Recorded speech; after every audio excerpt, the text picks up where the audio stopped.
নমস্কার, স্বাগত আপনাদের ত্রিপুরা নিউজ 8 এর পর্দায়। আমি আপনাদের সাথে আছি পূজা। মেলাঘর বাজার ব্যবসায়ীদের তরফ থেকে 5 দফা দাবির সমর্থনে স্মারকলিপি প্রদান, নেশাজাত সামগ্রী বিক্রি বন্ধের দাবি সহ নিরাপত্তা ব্যবস্থা জোরদারের দাবি উঠেছে। এবার মেলাঘর বাজার সহ সন্নিহিত এলাকার অতি প্রয়োজনীয় 5 দফা দাবির সমর্থনে সরব হলো মেলাঘর মার্চেন্টস অ্যাসোসিয়েশনের সদস্যরা। সুনির্দিষ্ট 5 দফা দাবির ভিত্তিতে আজ মার্চেন্টস অ্যাসোসিয়েশনের তরফ থেকে মেলাঘর থানা ঘেরাও করে পরবর্তী সময়ে থানার দায়িত্বপ্রাপ্ত ওসির কাছে দাবি সনদ তুলে দেওয়া হয়।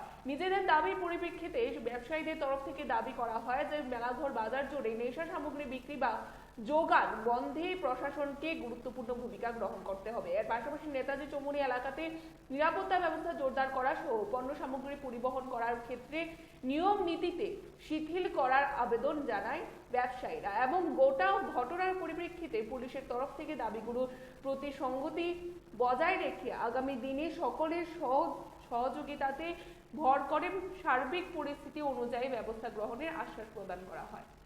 আমাদের পাশের বাড়িতে আগুন লাগলে কিন্তু আমরা কিন্তু আনন্দে ঘুমানোর কোনো ব্যবস্থা নাই। পাশের বাড়িতে আগুন লাগার ফলে যে আমাদের বাড়িতে আগুন লাগতো না এরকম না, যার ফলে দেখা যাচ্ছে যে আমাদের এই যে নেশার ব্যাপারটা, এই জিনিসটা যদি আমরা এখনই যদি সঠিকভাবে না ধরি, যেমন মেলাঘর স্কুল চৌমুহনী, লালমিয়া চৌমুহনী, কুষ্টবী চৌমুহনী, পাটবাজার, তারপরে গিয়ে আপনার কিছু কিছু শহরের মধ্যে এমন কিছু বাড়িঘর আছে, যেমন স্কুল চৌমুহনী তো মারাত্মক অবস্থা, সুইমিং পুলের সামনে খুব কঠিন অবস্থা। এগুলো যদি আপনারা যদি সেরকমভাবে কঠিন ব্যবস্থা না নেন, তাহলে সমাজ ব্যবস্থা ভেঙে পড়বে। আমাদের সরকার খুব ভালোভাবে চাইতেছে যে নাকি নেশামুক্ত ত্রিপুরা করার, কিন্তু যদি আপনারা যদি আপনাদের সেরকম সাহায্য সহযোগিতা আমরা না পাই, তাহলে কিন্তু কোনোভাবেই এটা আমাদের সুসম্পন্ন হইতে পারে। মহারাজগঞ্জ বাজারে অনুষ্ঠিত গণেশ পূজায় সামিল হলেন প্রদেশ বিজেপি সভাপতি রাজীব ভট্টাচার্য। বর্তমান সরকারের আমলে ত্রিপুরার সনাতন ধর্মীয় আবহের ব্যাপক প্রকাশ হয়েছে বলে দাবি রাজীবের। রাজধানীর মহারাজগঞ্জ বাজারে সবজি মার্কেটে অনুষ্ঠিত গণেশ পূজায় আজ সামিল হলেন প্রদেশ বিজেপি সভাপতি রাজীব ভট্টাচার্য। সংশ্লিষ্ট পূজা উদ্যোক্তাদের তরফ থেকে শ্রী ভট্টাচার্যকে হার্দিক শুভকামনা জ্ঞাপন করা হয়। রাজীব ভট্টাচার্য এই গণেশ পূজার আয়োজনে সামিল থেকে নিজের প্রতিক্রিয়া ব্যক্ত করতে গিয়ে দাবি করেছেন যে বিগত 2018 সালের পর থেকে গোটা রাজ্য জুড়ে সনাতন ধর্মকেন্দ্রিক বিভিন্ন ধর্মীয় আচার অনুষ্ঠানের বা আচার আচরণের প্রসার বৃদ্ধি পেয়েছে। এই বিষয়টাকে রাজ্যে পরিপ্রেক্ষিতে অত্যন্ত ইতিবাচক হিসাবে আখ্যায়িত করে রাজীব ভট্টাচার্য। দাবি করেন বর্তমান সময়ে রাজ্য সরকার যে এক ত্রিপুরা শ্রেষ্ঠ ত্রিপুরা গড়ার প্রয়াস নিয়েছে, সেই প্রয়াসের অঙ্গ হিসাবে এভাবে গণেশ চতুর্থীতে রাজ্য জুড়ে সাধারণ মানুষের অংশগ্রহণ বিশেষ বার্তা প্রদান করছে। শ্রী ভট্টাচার্য গণেশ চতুর্থীর পূর্ণ লগ্নে গোটা রাজ্যবাসীকে শুভেচ্ছা এবং অভিনন্দন জানিয়েছেন। এখানে উল্লেখ করা প্রয়োজন যে অন্যান্য বছরের তুলনায় এবছর ব্যাপক হারে রাজ্য জুড়ে গণেশ পূজার আয়োজন চলছে। দেখুন, আমরা গণেশ চতুর্থী আমরা উদযাপন করছি, সারা রাজ্যেই তার একটা ঐতিহ্যবাহী জাগরণ, সনাতন ধর্মীদের মধ্যে একটা প্রতিক্রিয়া আমরা দেখতে পাচ্ছি। তার ব্যতিক্রমীও নয় আমাদের মহারাজগঞ্জ বাজার ব্যবসায়ী সমিতি। তাদের এই শুভ উদ্যোগকে আমি সাধুবাদ জানাচ্ছি, ধন্যবাদ জানাচ্ছি। তারা এই গণেশ চতুর্থী উপলক্ষে তারা ব্রতী হয়েছেন গণেশের আরাধনার জন্য, এবং পাশাপাশি তারা বিভিন্ন সামাজিক কর্মকাণ্ডেও তারা অগ্রণী ভূমিকা পালন করে। আমি মনে করি এটাই আমাদের মূল সংস্কৃতি। এই কৃষ্টি এবং সংস্কৃতির জন্যই আমরা লড়াই করে থাকি। তো আমি আবারও মহারাজগঞ্জ বাজার ব্যবসায়ী সমিতির সকল সদস্যদের আমি অভিনন্দন জানাচ্ছি, শুভেচ্ছা জানাচ্ছি এরকম একটা মহতী অনুষ্ঠানে তারা ব্রতী হওয়ার জন্য। দশমীঘাট এলাকায় স্মার্ট সিটি প্রকল্পের উন্নয়নমূলক কাজ নিয়ে পর্যালোচনা বৈঠক সহ কাজের স্থল পরিদর্শন করলেন মেয়র সহ উচ্চপদস্থ আধিকারিকরা। রাজধানী দশমীঘাট এলাকায় স্মার্ট সিটি প্রকল্পের অন্তর্গত উন্নয়নের কাজ চলছে। আজ অর্থাৎ বুধবার দেখা যায় সংশ্লিষ্ট কাজের অগ্রগতি খতিয়ে দেখতে পুর নিগমের মেয়র দীপক মজুমদার, পুর কমিশনার শৈলেশ কুমার যাদব এবং সদর মহকুমা শাসক সহ এক বড়সড় প্রতিনিধি দল পর্যালোচনা বৈঠক সহ সংশ্লিষ্ট কাজের স্থল ঘুরে দেখেন এবং পর্যালোচনা বৈঠকে যেমন কাজের বিভিন্ন বিষয় নিয়ে পর্যালোচনা হয়, ঠিক এর পাশাপাশি পরিদর্শনকালে কাজ কিরকম চলছে, নীতি নির্দেশগুলোকে কিভাবে মান্যতা প্রদান করা হচ্ছে বা বিশেষ করে আগামী দুর্গাপূজার দশমীর কাজে বা দশমীর আগে কাজের কতটুকু কি অগ্রগতি হবে ইত্যাদি বিষয়ে ব্যাপক পর্যালোচনা হয়। এবং নিজের প্রতিক্রিয়া ব্যক্ত করতে গিয়ে দীপক মজুমদার প্রচন্ড আশাবাদী, বিগত বছরের মতো এই বছর প্রতিমা নিরঞ্জনকে সামনে রেখে প্রশাসনের তরফ থেকেই সেখানে সফলভাবে সদর্থক ভূমিকা পালন করা হবে। সামনে রেখে আজকে আমরা কাউন্সিল মিটিংয়ে বিভিন্ন সিদ্ধান্ত নিয়েছি। আমরা এই দশমী ঘাটে যেটা মেন পার্মানেন্টলি আমরা ঘাটে দশমী নিরঞ্জন হয়, প্রতিমা নিরঞ্জন হয়। গতবার আমরা অনেকগুলি ব্যবস্থা গ্রহণ করেছিলাম। এখন আমাদের এখানে আরও ফ্রন্ট ডেভেলপমেন্ট কাজ চলছে, স্মার্ট সিটি। তো আমরা এটা আরও আধুনিকভাবে আরও সুন্দরভাবে যাতে করা যায়, আগরতলা পরিণতি উদ্যোগ গ্রহণ করা হয়েছে। আজকে এটা পরিদর্শনে আমরা এসেছি। আমাদের এখানে স্থানীয় কর্পোরেটর সহ আমাদের মেম্বাররা বিভিন্ন কর্পোরেট এসেছেন এবং আধিকারিক এসেছেন, কমিশনার আছেন এবং যারা কাজ করছেন, যারা ঠিকাদার এজেন্সি এবং ইঞ্জিনিয়ারের সঙ্গে আমরা কথা বলেছি যাতে পুজোর আগে মহলের আগেই কাজগুলি শেষ করা হয়। এখানে আমরা গতবার যেরকম করেছিলাম তার থেকে আরও সুন্দর, আরও যাতে ভালোভাবে করা যায় প্রতিমা নিরঞ্জন, যাতে বিভিন্ন পূজা কমিটি ক্লাবগুলি যাতে অল্প সময়ের মধ্যে তাদের নিরঞ্জন প্রক্রিয়া শেষ করতে পারে এবং সার্বিকভাবে গতবার ভালো হয়েছে তার থেকে যদি আরও ভালো করা যায় সেদিকে আমরা চেষ্টা করব। এই কারণে আজকে পরিদর্শন করা হবে। রাজ্যের প্রয়াত সাংবাদিক শান্তনু ভৌমিকের সপ্তম মৃত্যুবার্ষিকীতে বামপন্থী ছাত্র যুব সংগঠনের তরফ থেকে শ্রদ্ধাঞ্জলি অর্পণ। শান্তনু ভৌমিকের মৃত্যু রহস্য উদ্ঘাটনের তদন্ত প্রক্রিয়া নিয়ে উষ্মা প্রকাশ করেন মানিক দে। এক এক করে রাজ্যের উদীয়মান সাংবাদিক শান্তনু ভৌমিকের সপ্তম মৃত্যুবার্ষিকী উপস্থিত। আজ বরাবরের মতোই বামপন্থী ছাত্র যুব সংগঠনের উদ্যোগে মেলার মাঠের ছাত্র যুব ভবনে শান্তনু ভৌমিকের প্রতিকৃতিতে ফুলমালা দিয়ে শ্রদ্ধাঞ্জলি অর্পণ করে রাজ্যের এই তরুণ সাংবাদিকের স্মৃতিচারণা করা হয়। এই পর্বে ডিওয়াইএফআই এর ত্রিপুরা রাজ্য কমিটির সম্পাদক নবারুণ দেব, রাজ্যের প্রাক্তন মন্ত্রী মানিক দে এবং সিপিআইএম এর নেতা রতন দাস প্রমুখ উপস্থিত ছিলেন।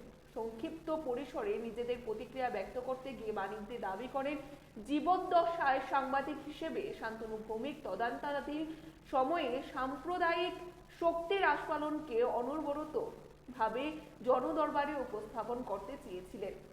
এরই ফলশ্রুতিতে হয়তো পরিকল্পনা করে শান্তনু ভৌমিককে নির্মমভাবে হত্যা করা হয় বলে প্রাক্তন মন্ত্রী মানিক দে দাবি করেন। পাশাপাশি শ্রী দে এটাও দাবি করেন যে বামপন্থী সরকারের সময়ে স্পেশাল ইনভেস্টিগেশন টিম গঠন করে তদন্ত প্রক্রিয়াতে গতি আনার চেষ্টা করা হলেও বর্তমান বিজেপি সরকারের আমলে শান্তনু ভৌমিকের হত্যা রহস্যের তদন্ত কার্য নিয়ে রাজ্যবাসী কোনো কিছুই জানতে পারছে না।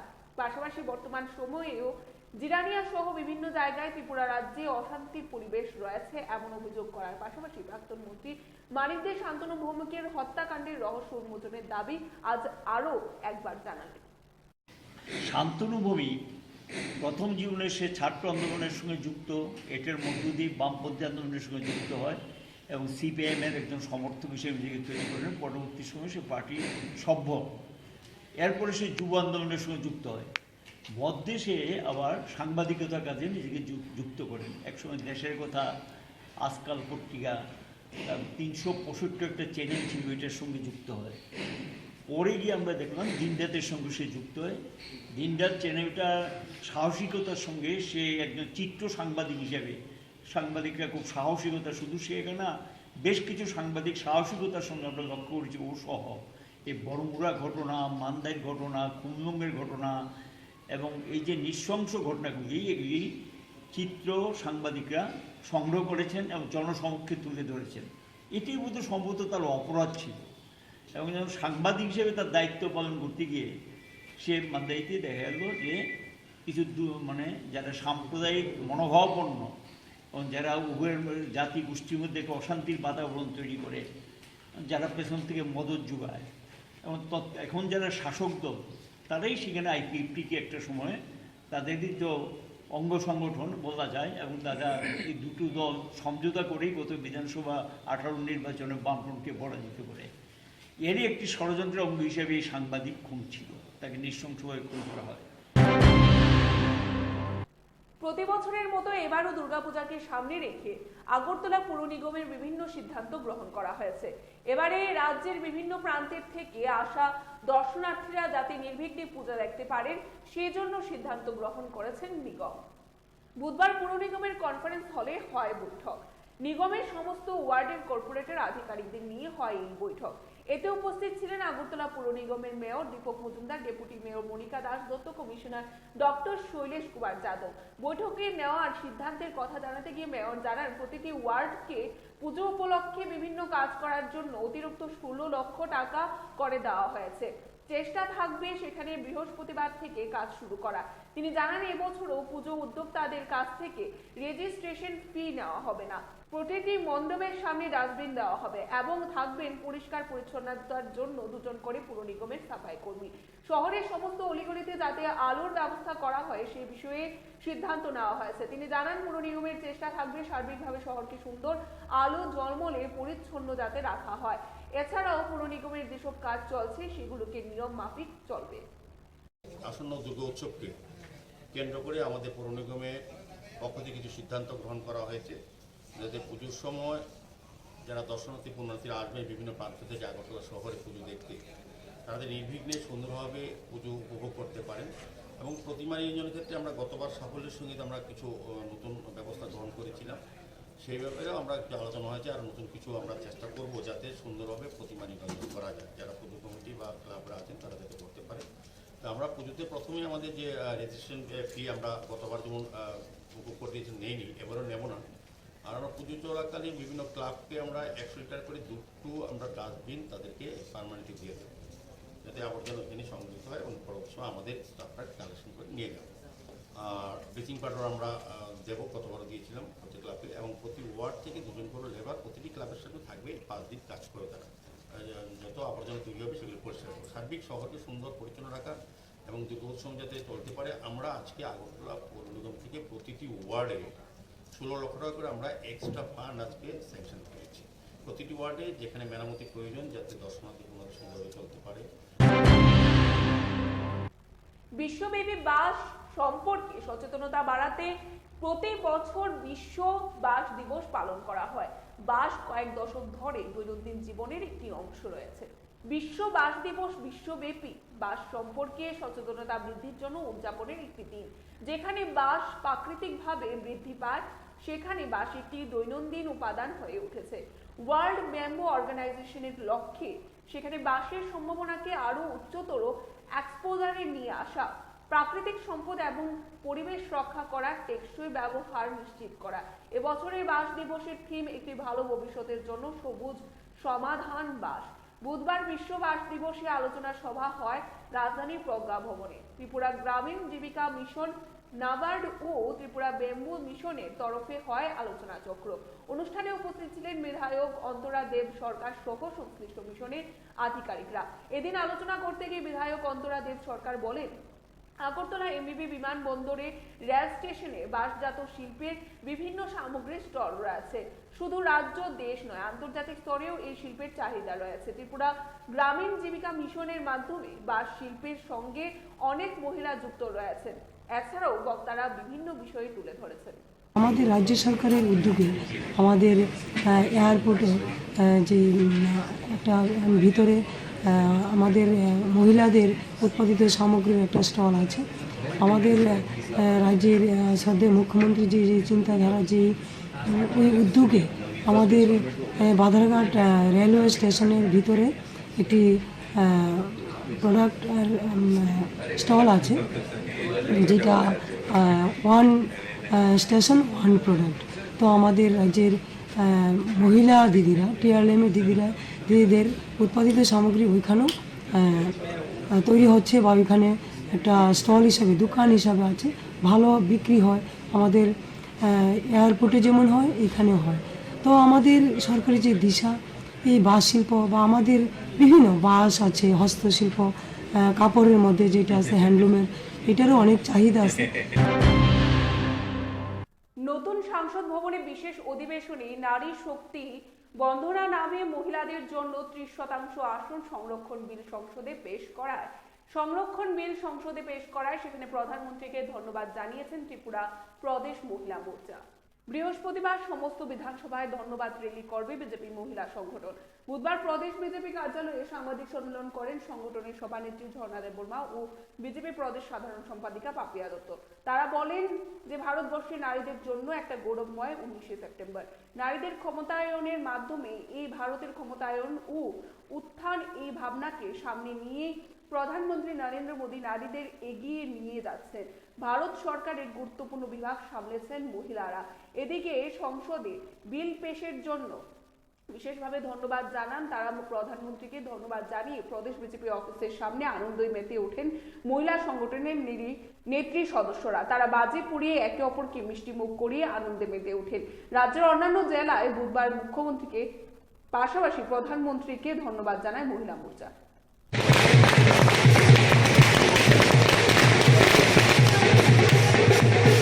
ইতিমধ্যে জেনে গেছেন আজকের এই সাংবাদিক সম্মেলনের উদ্দেশ্য কি।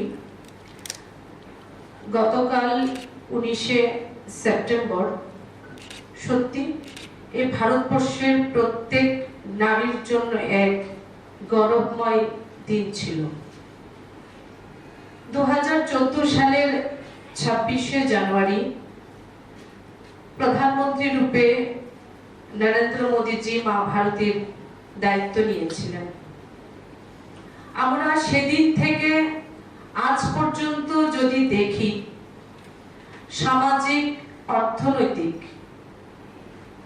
নারীর ক্ষমতায়নের মাধ্যমে এই ভারতের উত্থান, এই ভারতের ক্ষমতায়ন, এই চেতনা, এই ভাবনাকে সাথে নিয়ে ভারতবর্ষের প্রধানমন্ত্রী নরেন্দ্র মোদীজি এই ভারতের নারীকে এগিয়ে নিয়ে যাচ্ছে। আজ রাজনৈতিক ক্ষেত্র যদি আমরা দেখি,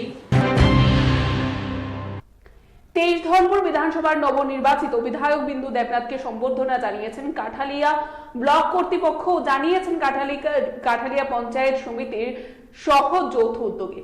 সংবর্ধনা সভার আয়োজন করা হয় কাঠালিয়া ব্লক পঞ্চায়েত সমিতির কনফারেন্স হলে। সংবর্ধনা সভায় আয়োজকদের মধ্যে বিডিও সহ অন্যান্য কর্মচারী ও পঞ্চায়েত সমিতির সমস্ত সদস্যরা উপস্থিত ছিলেন এবং সাম্প্রতিক পবিত্র বিধানসভায় গিয়ে ধনপুরবাসীর সার্বিক স্বার্থে কথা বলার জন্য দল আমাকে প্রার্থী করেছিল। আর বিধানসভার নির্বাচনে ধনপুরের মানুষ আমাকে বিপুল ভোটের সমর্থন জানিয়েছেন। এখন আমার কর্তব্য আমি এই ধনপুরের জনস্বার্থে গুরুত্বপূর্ণ সমস্যাগুলি পবিত্র বিধানসভায় তুলে ধরা। আমি আজ ব্লক কর্তৃপক্ষ ও পঞ্চায়েত সমিতির সংবর্ধনা পেয়ে অত্যন্ত আপ্লুত। বিন্দুবাবু বলেন, আমি আরো আপ্লুত হব, আনন্দিত হব উন্নয়ন কাজে এলাকার প্রশাসন এবং মানুষ যেন সহযোগিতার হাত বাড়িয়ে দেয় আমার পাশে। লক্ষ্য থাকবে সাধারণ মানুষকে পরিষেবা দেওয়া, এবার যতটুকু সম্ভব। তারপরও আমরা প্রশাসনিকভাবে যে চেষ্টাটা চালাই যে অন্তত পরিষেবাটা যেন সঠিক সময় দিতে পারে। অনেক কিছু রয়েছে যে কিছু নিয়ম নীতির কারণে আমরা শেষ করতে পারি না, কাজগুলি করতে পারি না, কিন্তু কিছু কাজ উচ্চভাবে হলেও করে দিতে হয় তাদেরকে। এটা প্রশাসনিক তৎপরতার বাইরে। আর আপনারা যারা জিআরএস রয়েছেন তাদের সঙ্গে আরেকটা সাধারণ মানুষের সম্পর্ক। শিশু বয়সে বিশেষ গুণের অধিকারী তেলিয়ামুড়া মহকুমার ব্রহ্মছড়া এলাকার বাসিন্দা সুধীর চৌধুরীর ছেলে রাজদীপ চৌধুরী উপযুক্ত সুযোগের অভাবে নিজের প্রতিভাকে তুলে ধরতে পারছে না সে। তার মধ্যে একদিকে যেমন গান গাওয়ার দক্ষতা রয়েছে, এর পাশাপাশি কিবোর্ড বাজানোতেও সে সাবলীল এবং মাত্র 5 বছর বয়সে কিবোর্ড বাজিয়ে হিন্দি সিনেমার কর্মা ছবির বিখ্যাত গান দিল দিয়া হে জানবি দেঙ্গে বাজিয়ে তেলিয়ামুড়া সহ রাজ্যের বিভিন্ন স্টেজে তাক লাগিয়ে দেয় সে। তেলিয়ামুড়া মহকুমার বিভিন্ন অনুষ্ঠানে তাকে কিবোর্ড বাজানোর সুযোগও করে দেওয়া হয়। তারপর থেকে তার অনুশীলন আরো বেড়ে যায়। মানুষের প্রশংসা তাকে আরো ভালো কিছু করার অনুপ্রেরণা জাগাতে থাকে। এবারে এখন সে 6ষ্ঠ শ্রেণীর ছাত্র। পড়াশোনার পাশাপাশি রীতিমতো নিজেকে মেলে ধরার চেষ্টা চালিয়ে যাচ্ছে, কিন্তু বাবা সামান্য বাইক মেকানিক, তাকে উপযুক্ত প্রশিক্ষণের পাশাপাশি প্রতিযোগিতামূলক অনুষ্ঠানে নিয়ে যেতে পারে না সবসময়। রাজ্যের মন্ত্রীর বিধানসভা এলাকার বাসিন্দা হওয়ার সুবাদে সহযোগিতার রাখাটা একেবারে অস্বাভাবিক কিছু না। আশাও করেন, কিন্তু এখনো পর্যন্ত 29 কৃষ্ণপুর বিধানসভার বিধায়ক তথা ত্রিপুরা সরকারের জনজাতি কল্যাণ দপ্তরের মন্ত্রী বিকাশ দেববর্মা মহোদয়ের তরফে কোনো ধরনের সহযোগিতা পায়নি রাজদীপ। এমনটাই জানালেন রাজদীপের বাবা সুধীর চৌধুরী। তিনি আশা রাখছেন মন্ত্রী বাহাদুরের সাহায্যের হাত ধরে আগামী দিনে রাজদীপ রাজ্যের দরবারে একজন ভালো শিল্পী হয়ে উঠতে সক্ষম হবে।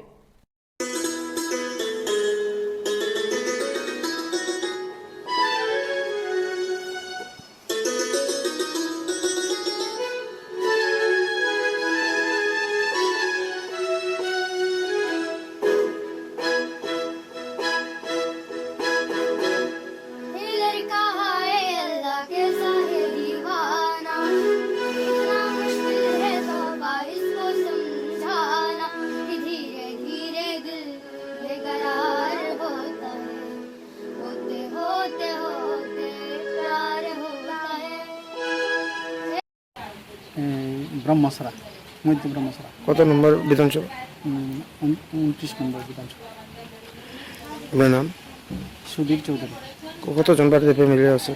বাড়িতে মিলেছে আমরা, আমার বড়ি সহ।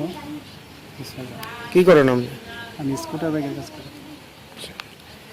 আচ্ছা, আপনার যে ছেলে যে গান টান তো খুব ভালো, মানে কবে থেকে শিখাইতেছে? এটা যখন সে আমার মেয়েরে শিখাইতো, একজন মেয়ে, তার নাম হচ্ছে সুস্মিতা দাস। তো ওরে একদিন কেছে তুমি একটু বাজাও, তখন সে হঠাৎ করে দুই হাতে এক লগা বাজান ধরছিল।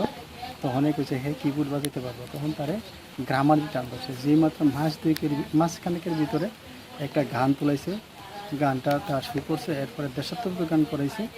এরপরে বিভিন্ন জায়গাতে, এই যেমন মুখ্যমন্ত্রী যে বিপ্লব কুমার দেব ছিল, এইখানে কমিটিরা তার এখানে একটা সুযোগ দিছিল। তখনই বিপ্লব দেব খুশি হইয়া বিপ্লব দেব যে গলা যে উত্তরীয়টা আছে, এটা আমার ছেলেকে আশীর্বাদ করছিল। এরপরে এখান থেকে এখনকার মতো সংবাদ এখানেই শেষ করছি। পরবর্তী বিভিন্ন আপডেট দেখতে অবশ্যই চোখ রাখবেন ত্রিপুরা নিউজ 8 এর পর্দায়। নমস্কার।